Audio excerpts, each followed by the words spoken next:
So just the other day, we received the brand new trailer for Netflix's live-action Avatar: The Last Airbender adaptation, and there was a lot to love for what we saw. Still some hesitancy, but for me, I am all in for the show right now, and I can't wait to watch it on February 22nd. I made a breakdown video and a everything you missed video for it, so go check those out if you haven't watched them yet. Today though, we have some big news to talk about with regards to the show, and it's coming straight from the showrunner himself, Albert Kim. He did an interview with Entertainment Weekly that dropped yesterday as I'm writing up this video now, and we are going to talk about the details inside of it that will leave fans wondering and theorizing on the possibilities of what's to come. My fellow benders of all four nations, welcome to Uncle Iroh's tea shop, the Jasmine Dragon. Find yourself a seat, grab some jasmine tea, and enjoy the video. Like the video if you are ready for season 1, and let's see if we can hit a goal of 50 likes on this video. So we are going to run through the article, and it's a little bit of a short one, but I think it will offer for a much broader and bigger discussion. Netflix's live-action Avatar: The Last Airbender has not been given the all-clear for a second season just yet,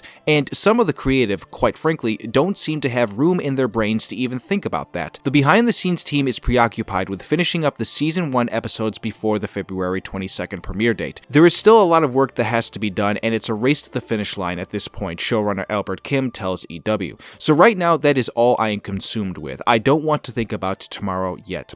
Generally, I think that's a really good way to answer that question, because why would you be focused on something that doesn't exist yet? It is obscenely rare and honestly quite unheard of that a season of television ever gets greenlit before the new season even comes out. In my time watching television, I don't think I've ever really seen something like that happen. If there is anybody here who's watching this video who has been watching TV longer than I have, please let me know if you have seen that ever happen. New seasons usually get greenlit either during the season or after the season is over. To continue on with the article here, that said, there were certain logistical factors of making an epic fantasy drama of this scale that forced Kim to account for the possibility of more seasons. 1, his core actors are aging up on screen before his eyes, and 2, it takes time to both film and produce a single season of Avatar. Season 1 finished filming in British Columbia in the summer of 2022, and the crew has been entrenched in post-production since.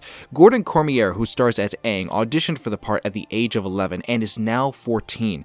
Kia Wentio, who plays waterbender Katara, started her Avatar journey at 14 and is now 17, and so on. First of all, I sincerely apologize if I butchered that name, and secondly, this is something that I addressed in my breakdown video from the other day, and that is the fact that we are seeing that these actors are aging up already. The much older actors who play the characters like June, Iroh, Ozai, and so on don't have to worry about this, but the younger actors do. Some of you in my comments theorized that they would elongate the time frame of how the original cartoon went about it, and they would stretch it out to a couple of years instead of just 1 year like the original cartoon did. Albert Kim seems to address this in the next section of the interview.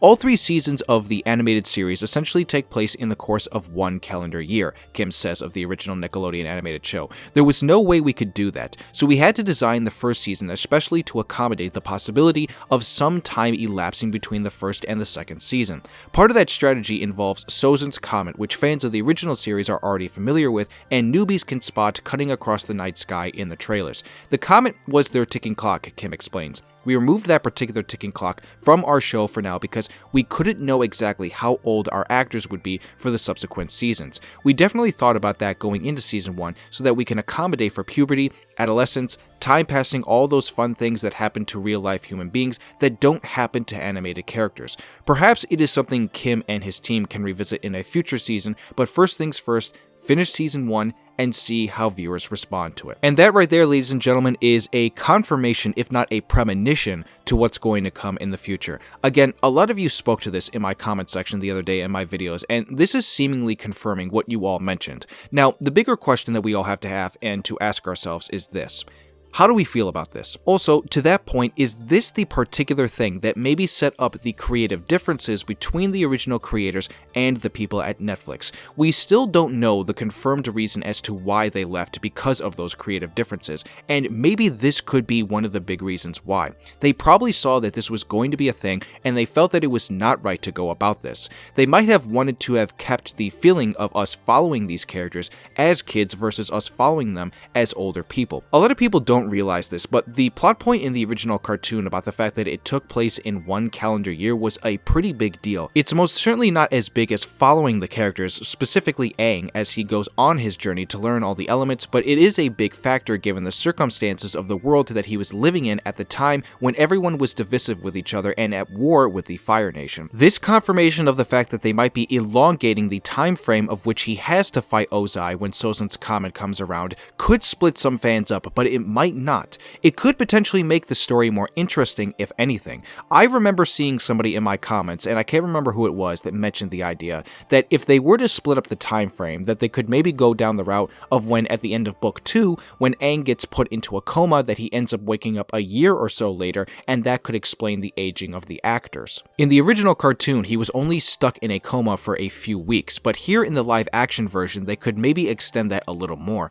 I'm curious to know how you all feel about that. Again, this is a big topic of conversation to have because it really is going to set the tone for what they go for in the coming years. If let's say we get a season 2 in 2026 and the final season in 2028, that means these actors would have been playing these roles for 6 years or more, give or take, for when they started filming the original first season. That is a lot of aging right there, and we would basically not be seeing them as kids again. One of the most striking effects that the original cartoon has on the audience is that we are following these people as kids and not young adults. On top of that, we already know that Avatar Studios, which is under the watch of the original creators, is making an animated movie following these characters as young adults, and so that might be an even bigger conversation to have in the future for another video in terms of how those two could conflict with each other. Maybe they won't, maybe they will, but we'll have to wait and see when we get to that point. The article pretty much just ends right there, as the rest of it is just a rundown of what Avatar is, and none of that really matters because you all know what Avatar is about.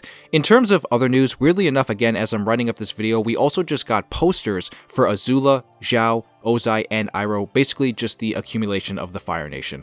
I had already assumed that this was going to be the case, given the fact that, again, this is something that we are seeing a lot now with poster marketing, where each character seems to be getting their own. We already know these characters are established, so it makes sense that they are getting their posters now. Also, while we are on the topic of conversation with these posters, I want to point out something in the poster for Azula.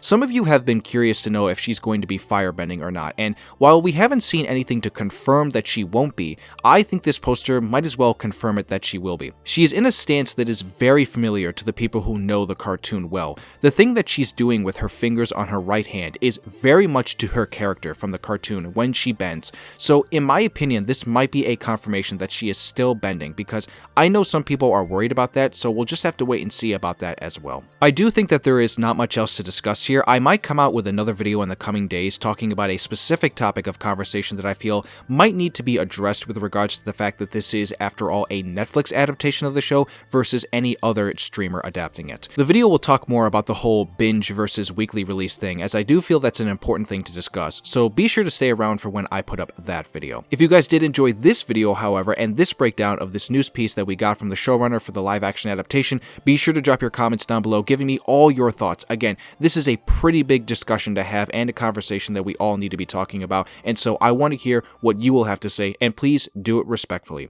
If you did enjoy this video, again, drop this video a like and subscribe to the channel if you are new here, and turn on that notification bell for when I upload again. I hope you all have a wonderful rest of the day, and I will see you soon for more Avatar.